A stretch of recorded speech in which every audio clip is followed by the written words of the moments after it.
Hola, buenas noches, ¿qué tal? Bienvenidos sean todos a mi canal de YouTube. Hoy es viernes 26 de agosto de 2016 y este es el cuarto video que estoy grabando acerca de este libro, La travesía del viajero del alba, que es uno de los 7 que componen la trilogía Las Crónicas de Narnia, escritas por C.S. Lewis.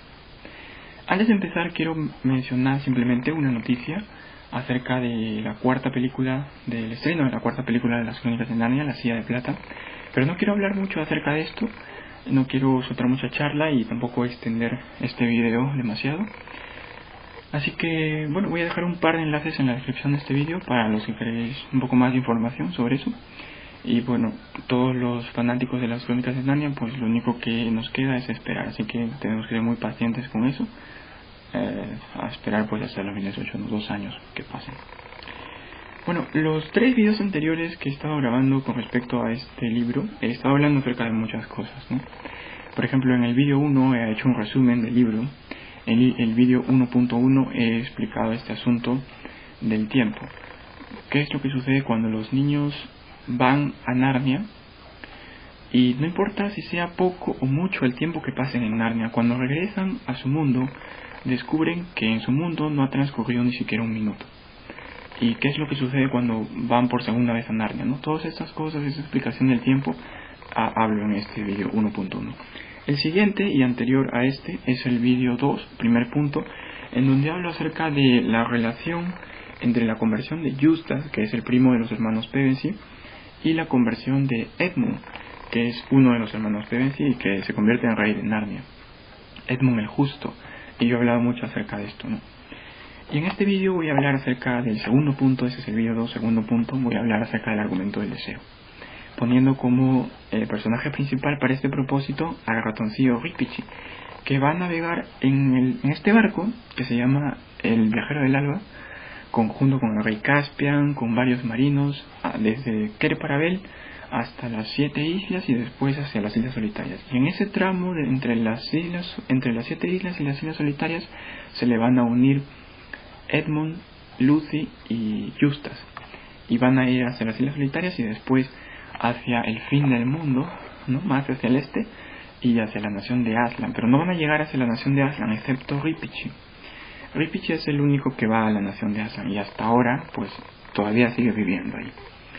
Así que bueno, en parte el propósito que yo tengo al hacer este tipo de vídeos, al hacer esto que yo he llamado Proyecto Narnia, no es solo dar a conocer las historias de Narnia, no es solo animar a la gente a que lo lea, sino mostrar que de hecho C.S. Lewis tenía una intención al escribir estos libros. Todo ese mensaje cristiano, toda esa representación, toda esa especie de alegoría, ¿no?, en estas historias, y que tenía obviamente un objetivo C.S. Lewis al haber escrito a lo largo de todas estas historias de Narnia, estas historias fantásticas. Y bueno, este sentido religioso muy potente que se puede encontrar ahí. Aquí quiero hacer una cosa, y es decir que lo que todavía no estoy haciendo, y que tengo que advertir un poco acerca de esto. Mostrar y explicar en profundidad qué es lo que está detrás de Narnia, qué es lo que significan esta historia, qué es lo que está representando. Eso, acerca de si eso que está detrás de Narnia es verdad o no es verdad, no es algo que todavía estoy debatiendo, no estoy entrando en esa cuestión, sino simplemente en mostrar qué es eso.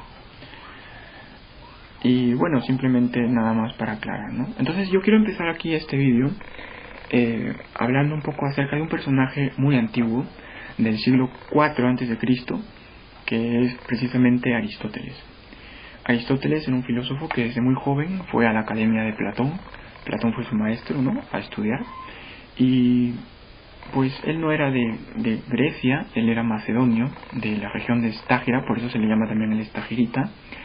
Y Aristóteles escribió un libro llamado Metafísica, o mejor dicho, él no le puso el título Metafísica, él puso todos estos textos, todo este contenido de lo que habla ahí bajo el título de Filosofía Primera. Él lo llamó Filosofía Primera, pero Metafísica es un título que pues es de mucho posterior, ¿no? Pero no voy a hablar acerca de eso, sino de lo que empieza Aristóteles diciendo en este libro. Y lo que dice es: todo hombre desea por naturaleza saber, conocer la verdad. Y creo que esto es fundamental. Aristóteles, al igual que Platón, al igual que Sócrates, que fue maestro de Platón, fueron unos inquietos buscadores de la verdad. Sócrates buscaba la verdad, preguntaba a la gente: ¿qué es la verdad? ¿Qué es la justicia? ¿Qué es la virtud? ¿Qué es la piedad? No sé. Aristóteles decía que él era amigo de Platón, pero era más amigo de la verdad. Y obviamente aquí todo el discurso que voy a dar, en esta primera parte, es acerca de estar desarrollado, vamos a decirlo, a nivel metafísico. Entonces, lo que nos estamos preguntando aquí es acerca de la verdad, es acerca de la realidad, es acerca de lo que son las cosas. La raíz de la filosofía podemos decir que es el asombro, pero si nos preguntamos de qué se asombraba el antiguo hombre griego, qué era lo que le producía ese asombro, la respuesta es el movimiento. Las cosas que vemos en el mundo se mueven, parece como que el mundo está dotado de una cierta virtualidad. Había un filósofo, uno de los más importantes, junto con Parménides, los más importantes de toda la presocrática, este periodo de filosofía antigua, es Heráclito. Y Heráclito podemos resumir su pensamiento en una frase: panta rei, que de griego significa todo fluye, todo está en constante cambio, en constante movimiento. Eso era lo que le hacía problemático, porque ya que penetraba en el ser mismo de las cosas. El hombre griego, al contemplar eso, le producía una especie de extrañeza y le hacía preguntarse por lo que son las cosas, no por lo que son las cosas desde el punto de vista de los sentidos, cómo las percibimos, sino cuál es la verdad que está detrás de estas cosas. Las cosas cambian. Si hay una cosa que era blanca y deja de ser blanca y pasa a ser verde, resulta que la misma cosa es y no es blanca.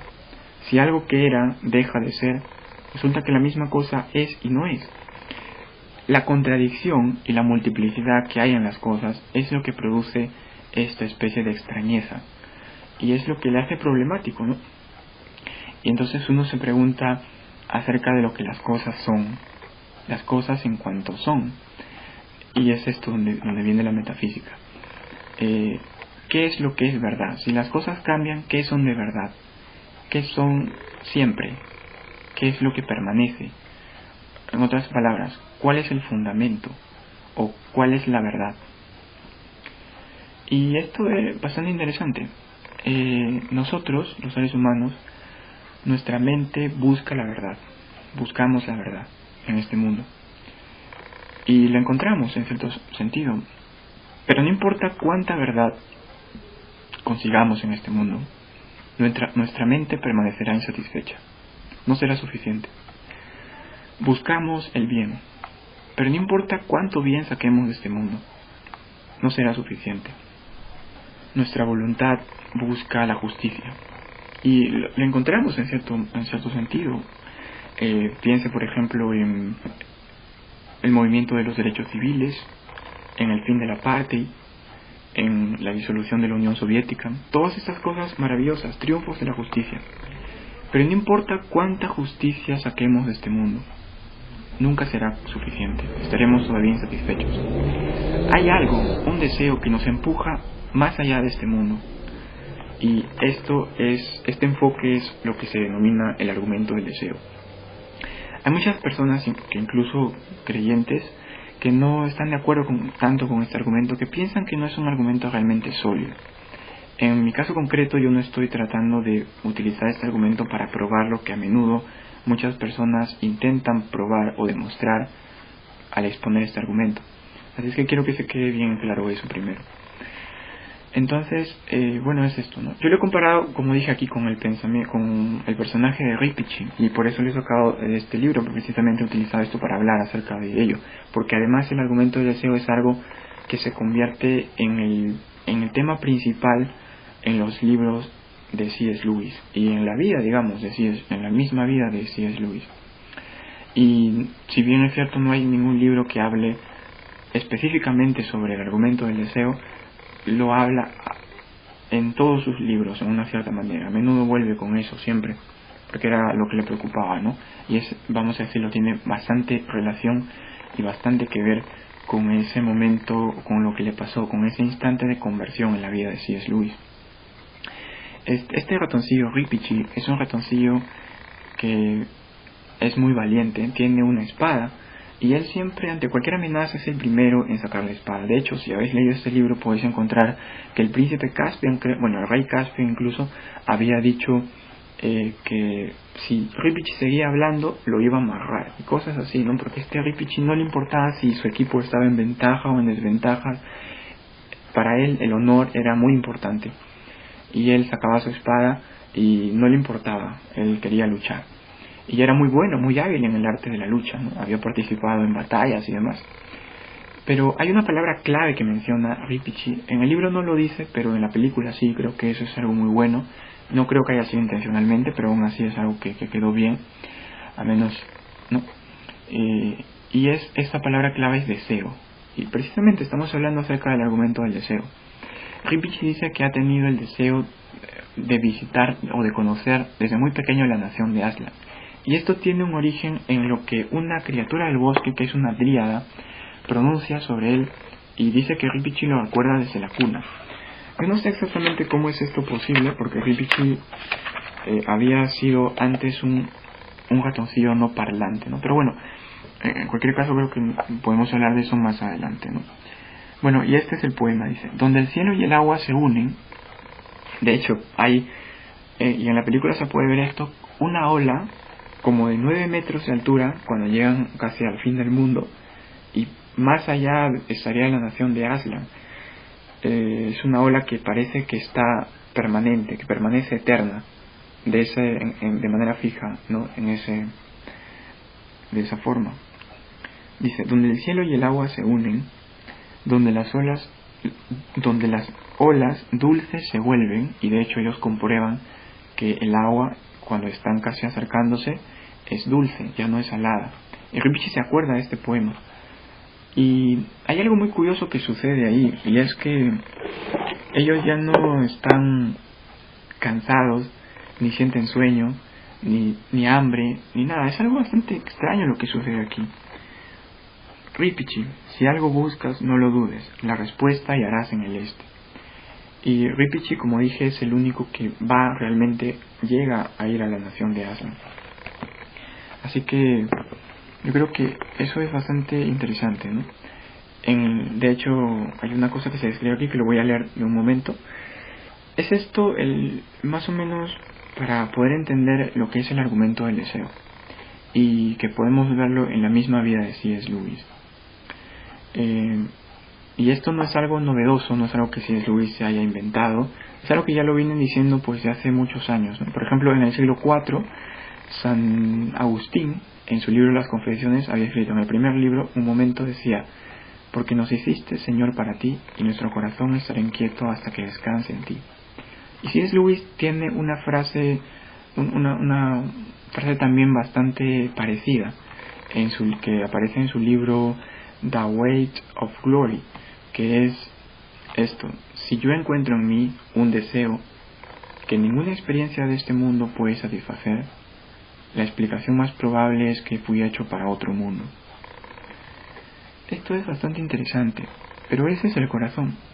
C.S. Lewis no hablaba, cuando hablaba de la alegría, y es esto, no, a lo que él llama un deseo, que la alegría es un deseo, y es bastante curioso porque esto yo he puesto, es decir, utilizado el título del libro de C.S. Lewis, Surprised by Joy, para responder a esto que muchas personas dicen con respecto a Narnia, ¿no? Y a C.S. Lewis y a todo lo que esto significa. Lo triste es que detrás de Narnia solo hay un escritor con una gran imaginación. Es decir, que todo este fantástico mundo de Narnia pertenece solo a un hombre que, sentado en su escritorio, escribía sobre el papel. Es algo que él se inventó, que salió de su imaginación, pero no es algo real. Y es triste porque desearíamos visitar un mundo así. Y aquí hay dos cosas creo que debemos responder. Y la primera es decir que la misma realidad de lo que es Narnia, de lo que esto representa y de lo que significa, es incluso más increíble que la misma Narnia. y que la realidad de ese león que es Aslan es incluso más increíble que ese león Aslan. Y la segunda cosa que tenemos que decir es que es bastante curioso que se utilice la palabra triste cuando el mismo C.S. Lewis escribió este libro, un libro entero que es su autobiografía, Surprised by Joy, que significa sorprendido por la alegría. Y C.S. Lewis no llama alegría a un deseo, o mejor dicho, a la satisfacción de un deseo, sino a un deseo que se desea más que la propia satisfacción. Y C.S. Lewis decía que sin duda la alegría era un deseo, pero el deseo no es hacia sí mismo, sino hacia un objeto. Entonces, esta misma experiencia que él tuvo con la alegría era la flecha que le dirigiría hacia la fe en Dios. C.S. Lewis decía que los deseos innatos o naturales, y estas son dos palabras claves también, innato y natural, no existen a menos que exista un objeto que lo satisfaga, una posibilidad real de satisfacerla con esos objetos. Por ejemplo, si hay hambre es porque hay comida, si hay sed es porque hay bebida, si hay deseo sexual es por el sexo, si hay curiosidad es por el conocimiento, si hay un deseo por algo que trasciende el mundo, debe haber algo que trasciende el mundo. Y eso es el sentido de esa frase, de eso que dice C.S. Lewis. Si yo encuentro en mí un deseo que ninguna experiencia de este mundo puede satisfacer, la explicación más probable es que fui hecho para otro mundo. Y aquí está. Y el punto es que no podemos desear aquello que no conocemos. Por lo tanto, si estamos deseando esta verdad, esta justicia, este bien, en cierto sentido ya lo conocemos. En cierto sentido ya conocemos a la verdad misma, ya conocemos al bien mismo, ya conocemos a la justicia misma. Y esto es lo que Dios es, esto que trasciende el mundo. Este deseo, por lo tanto, es el deseo de Dios. Dios no es una de las cosas verdaderas de este mundo. Dios es la verdad misma, que se ha apoderado de la mente de un científico, de un filósofo y de cualquier persona que busca la verdad. Dios no es una de las cosas buenas de este mundo. Dios es la bondad misma, que se ha apoderado de una persona que vive la vida moral o que busca lo éticamente bueno. Dios no es una de las cosas más justas de este mundo. Dios es la justicia misma, que se ha apoderado de la voluntad del abogado, del juez, de cualquier persona que busca justicia. La Biblia habla acerca de la primacía de Dios. Cuando estás buscando a Dios, lo más importante es darse cuenta de que ya has sido encontrado por Él. Y aquí es donde quiero leer esto que aparece en ese libro, Surprised by Joy, sorprendido por la alegría, la historia de conversión de C.S. Lewis, para ver que él mismo nos lo diga, ¿no? Acerca de este momento que marca, por así decirlo, un nuevo comienzo, un inicio, que es esto de su conversión. Debes imaginarme solo, en aquella habitación del Magdalene, noche tras noche, sintiendo, cada vez que mi mente se apartaba del trabajo, el acercamiento continuo, inexorable, aquel con quien tan encarecidamente no deseaba encontrarme. En algunas traducciones dice aquel con quien tan encarecidamente o a quien tan encarecidamente no deseaba conocer. Al final, aquel a quien temía profundamente cayó sobre mí. Hacia la festividad de la Trinidad de 1929 cedí. Admití que Dios era Dios y de rodillas recé. Quizá fuera aquella noche el converso más desalentado y remiso de toda Inglaterra.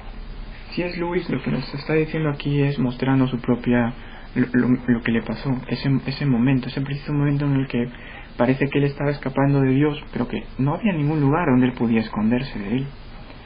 Y pues tuvo simplemente que admitirlo. Y esto es bastante interesante. Es bastante interesante también este libro y la película, y en la película no aparece, es decir, aparece Aslan simplemente ya al final, y dice algo, ¿no? Pero en el libro aparece Aslan, pero primero aparece como una oveja, con la forma de oveja, y después, conforme va hablando, se va convirtiendo en el león, ¿no? Y esto es lo que sucede. Entonces, aquí pues voy a leer algo acerca de qué era lo que pasaba, porque Lucy es algo como ellos ven esto, ¿no? De la nación de Aslan, y nos preguntamos, ¿qué es la nación de Aslan? Bueno, la nación de Aslan es el cielo, no es otra cosa más. Dice, bueno, aunque no habrían podido ver ni siquiera el sol si el agua del último mar no hubiera reforzado sus ojos, sin embargo, ahora podían contemplar el sol naciente con claridad y distinguir cosas situadas más allá. Lo que vieron fue una cordillera montañosa. Era tan alta, o bien jamás vieron su parte superior, o bien olvidaron haberla visto, pues ninguno recordó haber visto el cielo en aquella dirección. Y esto es lo que tiene sentido con el poema que le dice la Dryada Riptych. Y las montañas realmente debían de hallarse fuera del mundo, pues cualquier montaña que tuviera siquiera una 20ª parte de aquella altura tendría que haber estado cubierta de hielo y nieve. Pero aquellas aparecían cálidas y verdes, y llenas de bosques y cascadas por muy alto que uno mirara. Y de repente empezó a soplar una brisa del este, dando a la parte superior de las olas formas cubiertas de espuma, a la vez que agitaba las tranquilas aguas que rodeaban el bote. Duró solo un segundo aproximadamente, pero lo que aquel segundo les proporcionó, ninguno de los 3 niños lo olvidará jamás. Ofreció a la vez un aroma y un sonido musical. Edmund y Justa jamás quisieron hablar de ello después. Lucy solo pudo decir, nos partió el corazón. ¿Por qué?, pregunté yo. ¿Tan triste era? ¿Triste? No. Nadie en aquel bote tuvo la menor duda de que veían más allá del fin del mundo, y contemplaban el país de Aslan. En aquel momento, con un crujido, el bote encalló. El agua tenía muy poca profundidad para él. Aquí, anunció Riptych, es donde yo sigo solo. Ni siquiera trataron de detenerlo, pues todo parecía entonces como si estuviera predestinado o hubiera sucedido antes, limitándose a ayudar a su amigo a bajar la barca al agua. A continuación el ratón se quitó la espada. Ya no la necesitaré más, declaró, y la arrojó muy lejos, al mar de lirios. El arma quedó en posición vertical, allí donde cayó, con la empuñadura sobresaliendo por encima de la superficie. Luego se despidió de ellos, intentando mostrarse triste para no ofenderlos, aunque en realidad temblaba de felicidad. Voy a dejarlo hasta ahí. En cualquier caso se puede leer en este libro. Se dice que Riptych estaba temblando de felicidad porque estaba yendo por fin a la nación de Aslan. En la película lo que dice es, Aslan lo que le dice cuando Riptych le dice que siempre ha tenido este deseo de conocer su nación, Aslan le responde, mi nación fue hecha para humildes corazones como el tuyo. Esto es bastante interesante porque Aslan mismo está diciéndole a los niños quién es, está diciéndole su identidad. Cuando yo terminé de ver esa película, que recién la vi hace un par de años creo, junto con las otras dos, que era la primera vez que veía la tercera película basada en este libro, y es cuando entendí, ya tenía alguna vaga idea de lo que más o menos significaba esto, el león que muere en la mesa de piedra por un traidor y que resucita, y hay una bruja blanca y todo lo demás, y los hijos de Adán, hijas de Eva, más o menos esto ya me daba una idea. Pero lo que marcó el inicio en este propósito, en este motivo tan grande de leer los libros, fue esa película.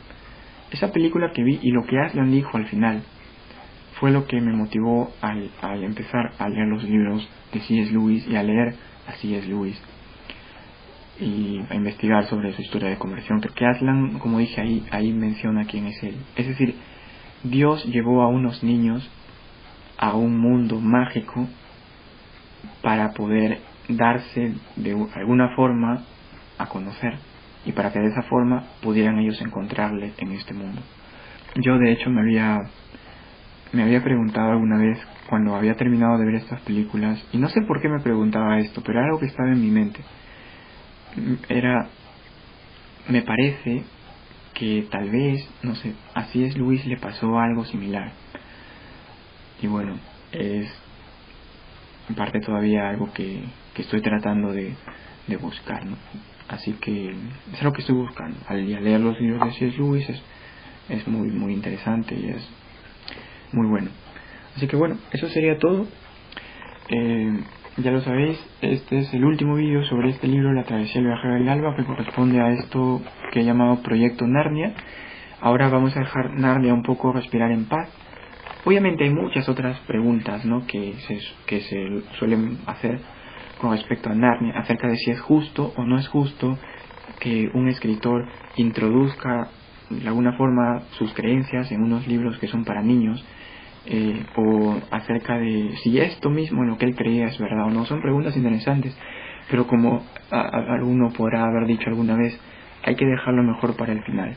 Así que eso es lo que espero hacer todavía a su tiempo. Y bueno, vamos a dejar Narnia por un momento y vamos a empezar pues ya después continuaremos con Narnia. Ahora los siguientes vídeos van a ser pues acerca ya de otros libros, y bueno, y después volvemos con Narnia, que sería La Silla de Plata. Así que pues nada, gracias por haber visto este vídeo, espero que os haya gustado mucho y bueno, adiós.